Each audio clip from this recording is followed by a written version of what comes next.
You pick up a knife, start slicing an onion, and within seconds your eyes are stinging and watering like you're watching a sad movie. You're not sad. You're under chemical attack. And the onion is doing it on purpose. An intact onion is harmless. You can hold it, smell it, no tears. That's because the weapons are stored separately inside its cells. One compartment holds smelly sulfur compounds the onion built from the soil. Another holds enzymes.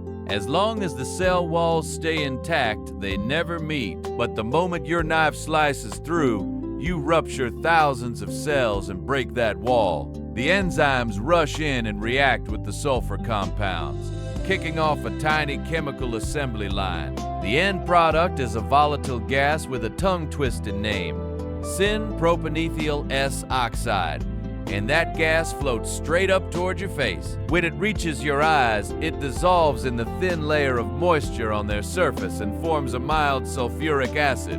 Your eyes detect the irritation instantly and sound the alarm. Your tear glands flood the area to flush the chemical out. That stinging, watering response isn't weakness. It's your eyes defending themselves. Fast. Here's the twist. This was never about you. The onion evolved this trick to defend itself underground against hungry insects and animals trying to eat its bulb. Take a bite, trigger the chemical, get a face full of irritation, and maybe think twice next time. You crying over dinner is just collateral damage from a battle the onion fights underground. So can you beat it? Actually, yes. Chill the onion first. The cold slows the reaction down. Use a sharp knife.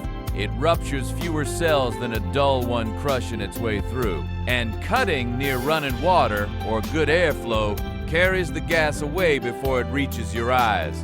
So the next time an onion makes you cry, remember, you're not being dramatic. You're losing a tiny chemical war with a vegetable. If you learned something, subscribe. We make the ordinary world fascinating, one video at a time.